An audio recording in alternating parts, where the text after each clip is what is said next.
जय हिंद दोस्तों।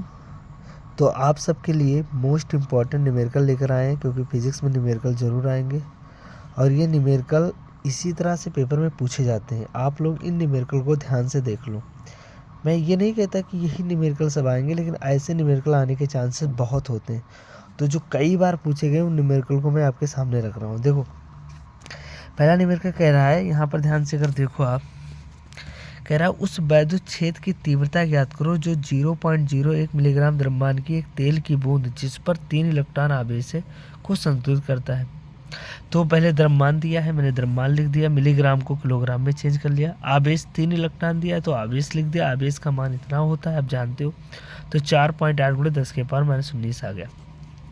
संतुलन की अवस्था क्या होता है, इलेक्ट्रॉन निगेटिव है तो इस पर इधर बल लगेगा, वैद्युत क्षेत्र के विपरीत दिशा में mg लगेगा नीचे।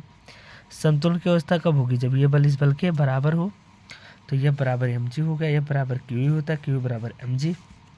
तो E बराबर क्या हो जाएगा, mg/q। m और g और q का मान मैंने उठा के रख दिया, तो E का मान इतना आ गया। इस प्रकार से आप ऐसे निकाल सकते हो। यहाँ पर देखो, कह रहा है आवेश के निकाय की स्थिर ऊर्जा ज्ञात करो। यहाँ पर 3 आवेशों का एक निकाय है, तो 3 आवेशों के निकाय की स्थिर ऊर्जा का यह फार्मूला होता है। इसे Q1 मान लो, इसे Q2 मान लो, इसे Q3 मान लो। R1, R2 और R3 तीनों की वैल्यू उठा के रख देंगे, सॉल्व करेंगे तो ये मान आपका आ जाएगा। ओके दोस्तों, नेक्स्ट क्वेश्चन आपका है पीएन संध डायोड से। ये आजकल बड़ा ट्रेंडिंग क्वेश्चन है। कह रहा है प्रत्येक संध डायोड के अग्र अवनत की अवस्था में प्रतिरोध 50 ओम दिया है। यानी अगर डायोड अग्र अवनत में है तो 50 ओम होगा, अगर उत्क्रम अवनत है तो प्रतिरोध अनंत हो जाएगा। तो 200 ओम में प्रवाहित धारा ज्ञात करो। तो यहाँ पर ध्यान दो, पॉजिटिव सिरा निगेटिव से जुड़ा है, तो अगर पॉजिटिव सिरा निगेटिव से जुड़ा होगा तो ये पक्ष अवनत हो जाएगा।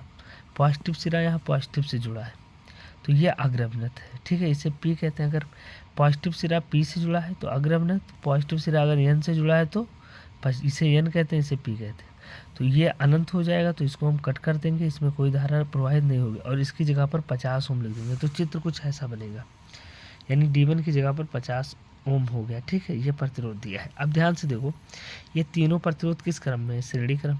तो तुल्य प्रतिरोध क्या हो जाएगा, R बराबर R1 + R2 + R3। ये तुल्य प्रतिरोध निकल आया। फिर ओम का नियम लगाएंगे, I बराबर B/R, तो I का मान इतना आ जाएगा। चूँकि श्रेणी क्रम में धारा समान होती है, तो जो 50 ओम में धारा है वही 250 में, वही 200 ओम में। तो 200 ओम में प्रवाहित धारा का मान कितना हो जाएगा, 0.012 हो जाएगा। ओके, नेक्स्ट और बहुत ही फेमस क्वेश्चन है ये हमेशा हर साल पेपर में आता है दोस्तों। कह रहा है दिए गए परिपथ में ज्ञात कीजिए। तुमको एक LCR परिपथ दिया है, L दिया है, R दिया है और यहाँ C दिया है, ठीक है। ये तीनों मान दिए हैं। B बराबर 200 sin ओमेगा 100t है। इसकी तुलना अगर करो तो B बराबर B0 sin ओमेगा t होता है। तो B0 का मान 200 है, ओमेगा का मान 100 है। हमें ज्ञात क्या करना है, धारतीय प्रतिघात, प्रेरकीय प्रतिघात, प्रतिबाधा, धारा और वोल्टेज के बीच कालांतर और वोल्टेज का वर्गमूल। तो दिया है L का मान, C का मान माइक्रोफैरड में, इसको फैरड में बदल दिया है, R का मान दिया है और यहाँ से B0 का मान 200 आ जाएगा, ओमेगा का मान इस समीकरण से 100 आ जाएगा, क्योंकि B बराबर B0 sin ओमेगा t होता है। अब ऐसे न्यूमेरिकल लगाना है, ध्यान से देखो, कटिंग नहीं करना है, नहीं तो आपका नंबर नहीं आएगा। तो प्रतिघात XC बराबर 1/ओमेगा C होता है। ओमेगा का मान और C का मान रखेंगे तो ये हमारा 500 ओम आ जाएगा, ठीक है। प्रेरण प्रतिघात XL बराबर ओमेगा L, 100 को 10 से गुणा करेंगे तो 1000 ओम आ जाएगा। प्रतिबाधा का फार्मूला होता है Z बराबर √R² + XL - XC का होल स्क्वायर। तो R का मान दिया है, XL का 100 में से 500 जाएगा। कुछ बच्चे इसको स्क्वायर कर देते, नहीं, XL - XC का होल स्क्वायर होगा। तो ये 500 हो जाएगा। तो 2 बार 500 स्क्वायर था तो 2 × 500 स्क्वायर हो जाएगा। तो 500 स्क्वायर का वर्गमूल 500 हो जाएगा और 2 का √2, तो ये Z का मान आ गया, ठीक है। कालांतर tan phi बराबर XL - XC/R होता है। तो 1000 - 500/500, तो 500/500 बराबर कितना आ जाएगा, 1 आ जाएगा। तो tan 45 हो जाएगा, तो phi का मान 45। BRMS बराबर क्या होता है, B0/√2, 200/√2 वोल्ट आ जाएगा। इस प्रकार से हमारी BRMS क्या होता है, अंकित मोल होता है। नेक्स्ट क्वेश्चन देखो, बहुत इंपॉर्टेंट क्वेश्चन है। एक कुंडली का स्वप्रेरण गुणांक दिया है। स्वप्रेरण गुणांक को L से लिखते हैं, मिली हेनरी दिया है। इसमें वैद्युत धारा 5 सेकंड में 5 मिलीसेकंड में 5 एम्पियर से 15 एम्पियर हो जाती है। तो प्रेरित विद्युत वाहक बल की गणना करनी है। तो हमें यल दिया है, पहले ऐसे लिखेंगे, दिया है यल बराबर 10 मिली हेनरी, इसको हेनरी में बदलेंगे हम। डेल्टा आई बराबर 15 माइनस 10 हो जाएगा, 10 एम्पियर। डेल्टा टी 5 मिली सेकंड, 5 × 10 के पावर माइनस 3 सेकंड। ज्ञात करना है प्रेरित विद्युत वाहक बल ई ज्ञात करना। हम जानते हैं ई बराबर minus L D I upon D होता है। तो यल का मान दिया है, डी आई और डी टी का मान मैंने उठा के रख दिया है। सॉल्व करेंगे तो हमारे पास ई बराबर माइनस 20 वोल्ट आ गया। माइनस ये बताता है कि प्रेरित विद्युत वाहक बल की दिशा धारा परिवर्तन के विपरीत होती है। ये भी बहुत ही इंपॉर्टेंट क्वेश्चन है। 1.5 अपवर्तनांक वाले अवतल लेंस की वायु में फोकस दूरी दी है, फिर इसे ऐसे अपवर्तनांक में रखा जाता है जिसका 1.6 है। तो लेंस की फोकस दूरी क्या है? याद रखना, अगर लेंस को ऐसे अपवर्तनांक वाले दरों में रखा जाता है जिसका अपवर्तनांक ज़्यादा हो तो प्रकृति बदल जाती है। अगर लेंस अपसारी होगा तो अभिसारी हो जाएगा, अगर लेंस अभिसारी होगा तो वो अपसारी हो जाएगा। तो यहाँ दिया है N1 बराबर 1.5, F बराबर -20, N2 हमें ज्ञात करना है। N2 बराबर 1.4 है तो F2 हमें ज्ञात करना है। तो प्रथम स्थिति के लिए लेंस मेकर का फार्मूला लगाओ। इंपॉर्टेंट फार्मूला 1/F बराबर क्या होता है? N-1 1/R1 1/R2। तो यहाँ F का मान -20 और 1.5 है N की जगह पर, और -1 और 1/R1 -1/। फिर इसे हम सॉल्व करेंगे तो 1/F बराबर 1-20, 0.5 का 10 टाइम तो 1 0 बढ़ जाएगा, 1 0 से 1 0 कट गया तो 5 दूनी 10। तो 1/R1 -1/R2 बराबर क्या हो जाएगा? -1/10 आ गया। अब द्वितीय स्थिति में 1/Fm बराबर क्या हो जाएगा? N1/N2 -1 1/R1 -1/R2। तो N1 का मान 1.6, N2 का मान 1.5 - 1.6। तो 1.5 में से 1.6 जाएगा, एलसीएम लेंगे तो -0.1 आ जाएगा और पॉइंट से पॉइंट कट जाएगा। इसकी जगह पर R1 - R2 की जगह पर -1/10 रख दिया तो 16 2 160, यानी FM बराबर क्या आ गया? 160। देखो फोकस दूरी अवतल लेंस से फिर भी क्या आ रहा है? पॉजिटिव आ रहा है।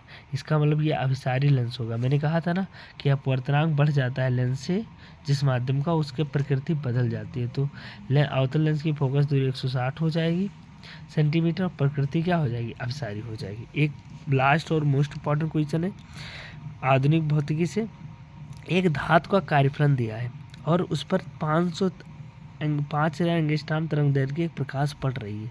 तो आपको ज्ञात क्या करना है? देहली तरंग दैर्घ्य, इलेक्ट्रॉन की अधिकतम गतिज ऊर्जा और निरोधी विभव। तो दिया है फाई बराबर, इसी को हम लोग कार्यफलन फाई या W से लिखते हैं। तो फाई बराबर 2 इलेक्ट्रॉन वोल्ट, इसको जूल में बदलेंगे। तो इलेक्ट्रॉन वोल्ट को जूल में बदलने के लिए 1.6 × 10 के पावर -19 से क्या किया जाता है? गुणा किया जाता है। तो 3.2 × 10 के पावर -19 जूल आ गया। लेमडा दिया है आपको 5000 एंगस्ट्रॉम, तो 5 × 10 के पावर -7 मीटर हो जाएगा। अब आपको देहली आवृत्ति निकालना है। तो देहली आवृत्ति का फार्मूला क्या होता है? फाई बराबर hc/λ0। तो यहाँ से λ0 बराबर क्या हो जाएगा? λ0 ये है तो λ0 इधर ले जाओगे तो hc/फाई। तो λ0 hc/W, W को ही फाई कहते हैं तो hc/फाई हो जाएगा। H और C और फाई का मान मैंने उठा के यहाँ पर रखा है। तो λ0 का मान कितना आ गया? 6.1875 × 10 के पावर -7। दशमलव को इधर जाओगे तो उतना माइनस होगा, तो एंगस्ट्रॉम में कितना आ जाएगा? 6187.5 एंगस्ट्रॉम आ गया। गतिज ऊर्जा बराबर प्रकाश वैद्युत प्रभाव का समीकरण है K बराबर hc/λ - W। ओके, तो यहाँ पर देखो H का मान, C का मान, लैम्डा का मान रखे और W का मान रखे। सॉल्व करने पर हमारा इतना आ गया K का मान। इसको इलेक्ट्रॉन वोल्ट में बदल सकते हो, लेकिन निरोधी विभव ज्ञात करना है। तो B0 बराबर K/E होता है, यानी K बराबर EB0 होता है। यहाँ से B0 निकालेंगे तो K/E हो जाएगा। K और E का मान रखेंगे तो इतना आ जाएगा। ये बहुत ही इंपॉर्टेंट फार्मूले आपके पास थे। दोस्तों ध्यान दो, सभी बच्चों से मैं कह रहा हूँ कि इतने जो फार्मूले आपको मैं दिखा रहा हूँ ये देख लो, अभी इसी पर मैंने सवाल आपको बताया है। तो इन फार्मूलों पर सवाल बहुत आते हैं, तो ऐसे फार्मूलों के सवाल को अच्छे से सॉल्व कर लो। और यहाँ पर ध्यान दो, ये हमने कुछ इंपॉर्टेंट डेरिवेशन लिखे हैं। 20 नंबर आपसे इससे एकदम क्लियर हो जाएगा। आप लोगों को ये 20 नंबर आपको अगर प्राप्त करना है तो ये वाले डेरिवेशन अच्छे से देख लो। और दोस्तों ये बहुत ही उपयोगी वीडियो है, अगर आपको अच्छा लग रहा है तो इसे शेयर और सब्सक्राइब कर लो, अपने दोस्तों को भी शेयर करो। Thank you my dear student. जय हिंद।